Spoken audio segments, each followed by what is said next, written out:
Welcome to Sweet Talk. This broadcast is brought to you by the Continuing Education Workforce Training Division of Idaho State University's College of Technology. This podcast is part of our continuing outreach efforts, and the format is conversational. We will be having conversations with businesses, professionals, entrepreneurs, community agencies, and, in all cases, difference makers. Now, let's get started with Sweet Talk.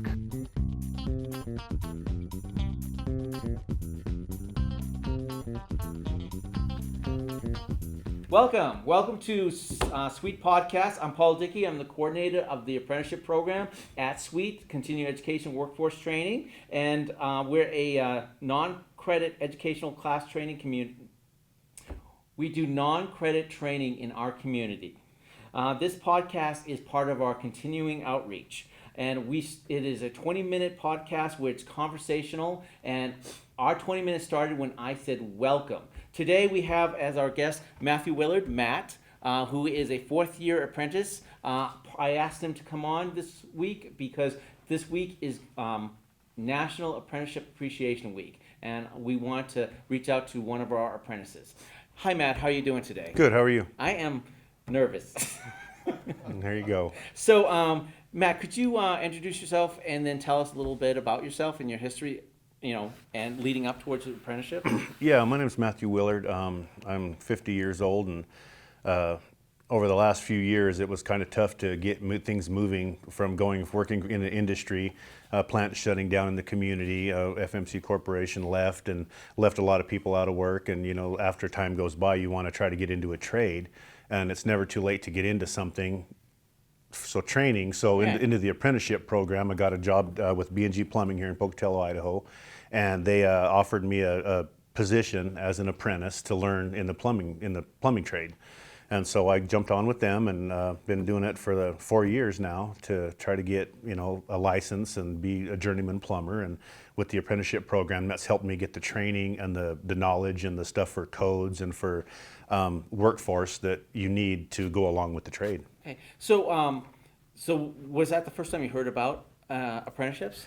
No, I had heard about the apprenticeship years ago through some friends of mine. They went through iron worker apprenticeships, electrician apprenticeships. I just never, I guess at the time I was always employed. I was always, had a job, so I never worried about it. And then when like I said, when plants shut down and you start, you're trying to figure out what you're going to do with the rest of your life. I've been there. So then it's like, it's never too late to get started with something new. So the apprenticeship program come up. It was mentioned through the Shoshone-Bannock tribes in Fort Hall about training employees, training people to go onto different jobs and getting licenses. So you have more job opportunities by having a license and certifications, and through the apprenticeship program, right. That helps you get that.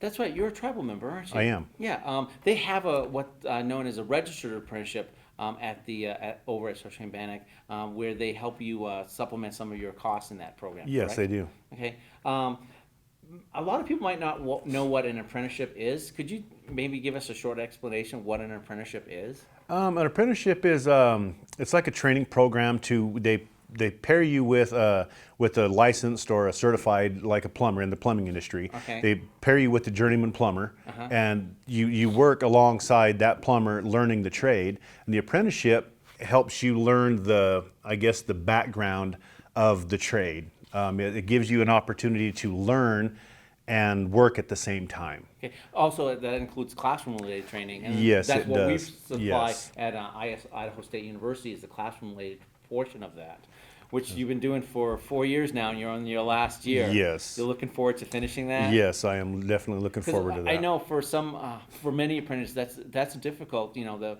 fact that they working a full-time job, and as part of that, they have to go to school, and the plumber's two nights a week. And I know a lot of my apprentices, it's a little stressful for them, especially when life gets in the way. Yes. So you're saying you're working at B&G Plumbing, and you're working under the supervision of a journeyman. When you first started there, how did you find the plumbing industry? I mean, I imagine this was the first time you were working in the plumbing industry. How I figured that out was when they were building a hotel on a reservation, and the Shoshone-Bannock Tribes of Taro office, they offer work to tribal members, Right. and they place you in jobs. So I actually went to work up there for B&G Plumbing to be like just a laborer, like a helper, and got to know the folks that were on the job, and they offered me a full-time position working for them. Nice. As an apprentice, if I was interested in staying on with them full time. So they were kind of impressed with you then. Yes, yeah, they liked my work ethic. I showed up for work every day, and you get comfortable and you do a good job. Then people notice that. Well, I know with your classroom stuff, you take your classroom stuff very seriously. Yes. You reach out to me on a regular basis if you want to state a certain opinion, going, "Hey, Paul, I think this is wrong," which I appreciate, because I think that's made the program a little better over the years. In fact, maybe you can comment on that. How do you? Because you started, I think, when I was just starting, or just as Joanne Wren, who was my predecessor, was leaving. Yes. I kind of want to know your opinion on how the program has changed over the last few years. I think the program's changed a lot because there's more interaction one-on-one. When you get a classroom setting for anything, just in like any school, if you have, one teacher and you've got a whole bunch of people, it's hard to get the one-on-one. It's hard to get the things that you need to know, on a one-on-one basis. Right. A general study for like a general classroom training is awesome, but sometimes you need that extra help to get the little things that you need that other people wouldn't have. One or two things that you're going, I'm having a little trouble with this concept. Can you give me a little extra time? Yes. And I know we only had one instructor for 4 years for quite a while, and that's changed recently. Yes, and I think what the way that the program I think is helping a lot of the people that are in the class right now is that you broke up the program broke up the first and second year to the third and the fourth year. So when you have 4 different years of apprentices trying to learn something from one instructor, it's hard for that instructor to teach. Guys in the fourth year, we understand a lot more than the guys that are in the first year, because they're not understanding what the instructor is talking about. So it kind of makes things harder for them. Yeah, I think that also gives the instructor an opportunity to spend more time with the first and second years who need that more time. It does, and what I think what's good is when you broke them up, because some of the stuff that us in the third and the fourth year class now. Everything that the instructor in the first and second year is teaching the first and second year, we've already heard that for the last 3 years. Yeah. So it's kind of like every year it kept going back and forth. So now where it's third and fourth year, we can concentrate more on the stuff that we need for graduation, for getting our license, a lot more technical stuff for code, city licenses, state licenses, things like that. Because your journeyman test is code. Yes, code. It's a lot about code. And I know that this is the year that you should be getting bombarded with that, because you to try Yes. to prepare you for that. Now, we also introduced the live streaming last year. What do you think of that? I think it's really good because a lot of people that live in the outlying communities as far as 60, 80 miles, Preston, Montpelier, Idaho Falls, Rigby, Rexburg, Fort Hall, a lot of places that are a long ways away. When people work till 5 o'clock and class starts at 6:30, it's hard for people to get from that distance to get to class, and then you got to sit through class until 9:30, and then they got to drive all the way home, so you're not getting into bed till almost 10:30, 11 o'clock. So with the live streaming, I think it's really good too. And also for me, what I find that's nice about the live streaming is that I can concentrate more reading my book, and I don't have a lot of the outside noise, this distraction from other people that are not, they're not participating in what I'm trying to do, so it's better for me to learn. I can read, I can think, I can have a setting to where I know what's going on, but also all I gotta do is click my button and unmute and ask the instructor, and say. And I know you're very vocal in class when you have a question. Yes, and so, and it's nice to be able to interact with the, with the instructor, because it's easier to ask a question, and people would think that it would be harder to do, but it's actually really good because you can actually have that conversation. You're just talking with the instructor. Right. So your specific questions that you have, or chapters or notes or codes, your instructor's right there to help you. Yeah, and I think the instructors are pretty responsive with the online people. I find Hugh and Ike are Johnny on the spot when they're responding to people who are asking questions over the stream. Yes.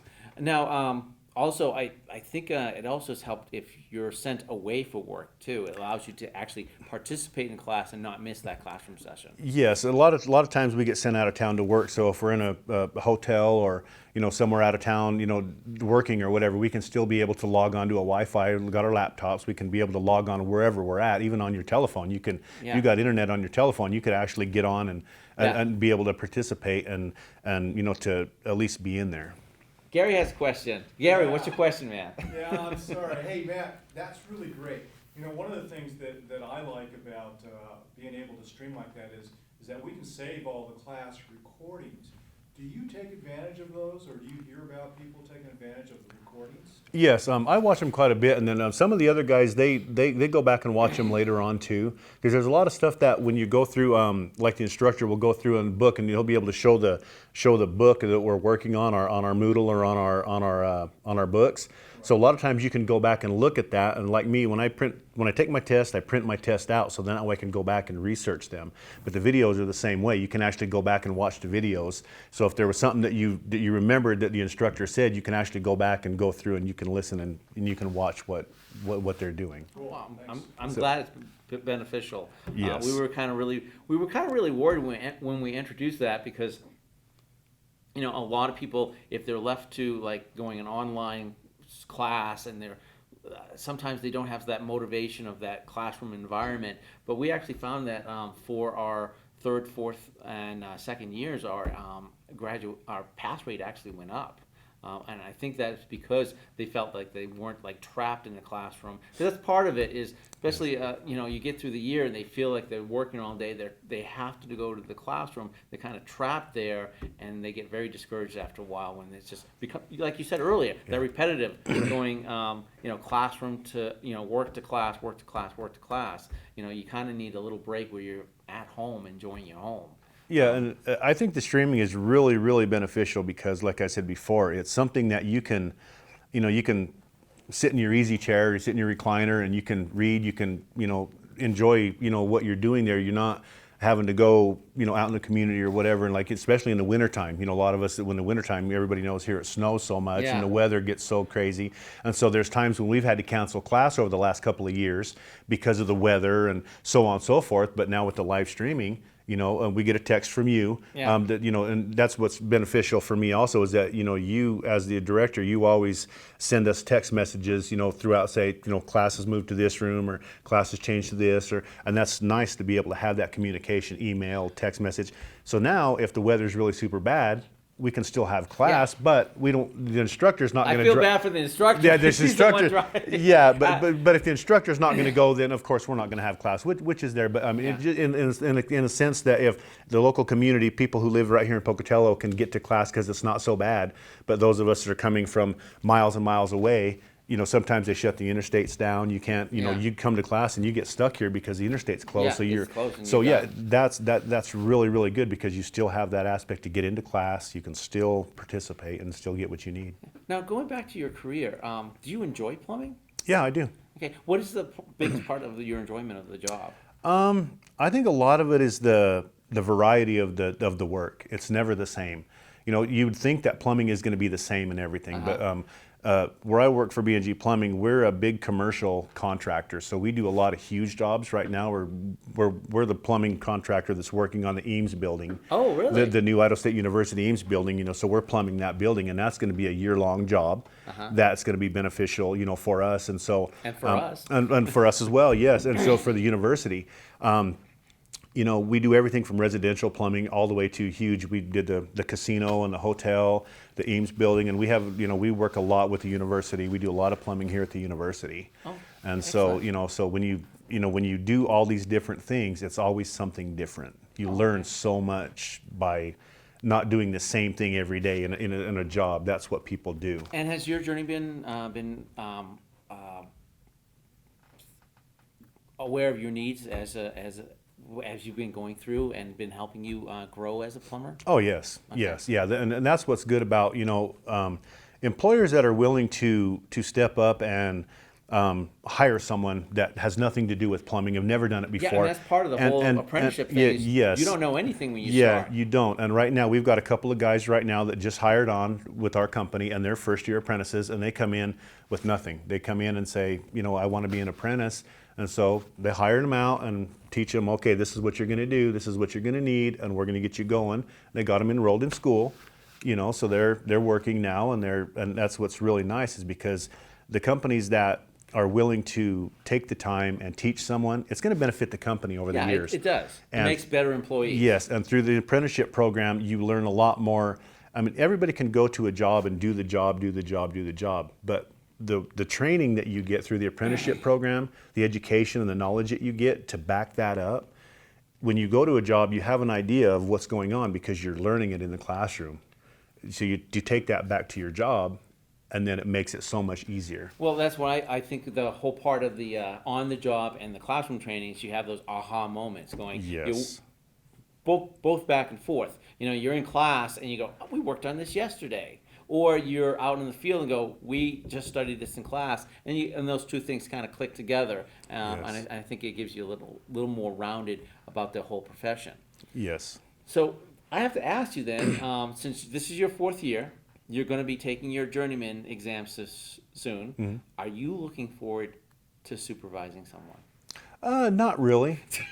For me, I nowadays the way that things work, whereas like I mentioned before, I'm 50 years old. Uh-huh. And for me to work, I'm the oldest plumber that works for our company. Uh-huh. And so now, the younger generation's coming up, 25 years old, 30 years old, 35 years old. Those are the ones that are the guys that are coming up that are being the supervisors. Uh-huh. For me, I mean, I've supervised people in the past, Uh-huh. and I'd rather work alongside people than supervise, just because I don't want to have to deal with a lot of the paperwork and stuff like that. I just as soon, be the worker.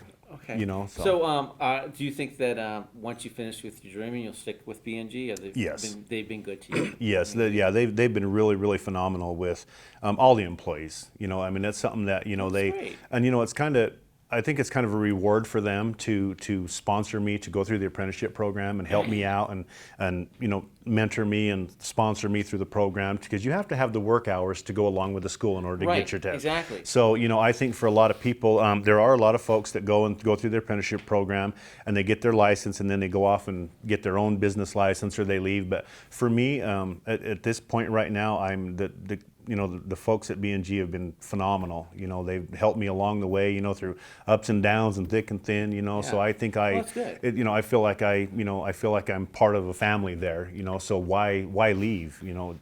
They took the time to get me where I'm at. So, I feel that. Yeah, because again, when you start the apprenticeship, you know nothing. Yes. And they're basically going, hey, we'll come in, we'll train you, we'll give you the training you need. But, and so they're taking a chance on you. Yes. And I do know for year ones, that's a big chance, because a lot of year ones don't make it. Well, it's tough, because when you start the apprenticeship program, you have to know it's a 4-year program.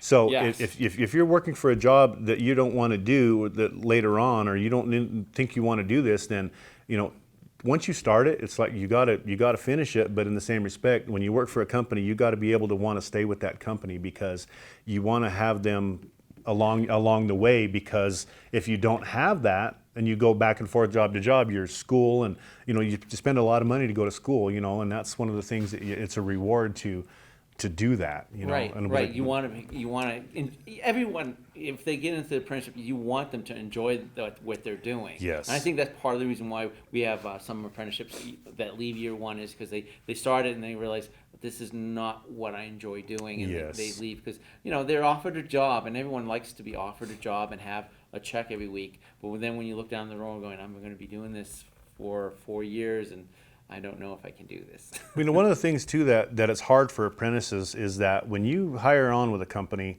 as an apprentice, as a first year, your wages are really, really low. Yes. So you're really It's an entry level position to where, you know, sometimes you're, you know, making $8, $9, $10 an hour. Yeah, basically minimum wage Yes. to 10. Yes. Minimum wage to 10. Yes, and then as the years go by, you get your certain hours. Every 6 months, you get these little raises here and there. And after, when you first start out, you're making $8, $9, $10 an hour, and then when you graduate, you're making $20 an hour. Yeah. But it's a step process I think that's frustrating for someone to. I can't live on $8 an hour and go to school. So it's a commitment for me, especially. I mean, I was fortunate that I already own my home, and you know, I don't have a lot of that kind of stuff. So when I got into the apprenticeship, I didn't have a lot of the other overhead expenses that a lot of folks struggling with families and stuff like that. Yeah, but the apprenticeship does show a pathway to those wages. Yes, it does. You know, so when someone starts, they at least know this is what I need to do to get wage increases, and that's again part of the apprenticeship program. You have a very structured training program and very structured wage scale definition of, you know, when you go into it. Yes. But you're right. A lot of people they go in that first year and they're not prepared. I think with the electrical, plumbing, and the HVAC. Yes. It's just they start in and they go, I didn't know it was going to be this. Yeah, well, like I said, it's a commitment that you know. Whoa, that's our timer. Oh, there you go. All right, so I actually have this written down. So I can see our time is up. I want to thank you, Matt, for spending some time with us and sharing your thoughts on the apprenticeship program and also apprenticeships in total. I really appreciate that. And I don't know if I've ever said this before, but you know, our apprenticeship program wouldn't exist without the apprentices. Yes. And we try to do our best for them, but we understand that they struggle every day, and you know, they're doing their job and they're coming to school, and it's not easy. I mean, some of them, they're not just going through the 4-year program, they're living life for 4 years. Yes. And that's really a tough thing to do because you never know what's going to happen. I have apprentices that have babies and they have to drop because the baby's too much, or they have a death in the family. Yep. And life's just, and it's hard. So the commitment that you've made for that 4 year, I really appreciate that. And I realize it's a lot of work, and I kind of want people out there to realize an apprenticeship is a large commitment. It's a lot of work, but it's at least a pathway for that training expense. Yeah, and I just want to mention too is, like you talk about, it's a non-credited something for school and things, but without the apprenticeship program, you wouldn't be able to get the licenses. You wouldn't be able to get those kind of things without the apprenticeship program, because you have to do that. And so I think it's beneficial for a lot of people to do it. So you just got to commit and do it. Okay, excellent. So I just want to say it again that Matt works for B&G Plumbing. They're a commercial plumbing in town. If you need any commercial plumbing needs, reach out to them. Also, you can find us at CEWT, CEWT online. That's at cetrain.isu.edu. And I hope you take a chance to listen to our other podcasts, newsletter, and the blogs that we have. And I want to thank you for joining us for, we call it Sweet Talk. Sweet. Thank you. All right. Nicely done, both of you. All right.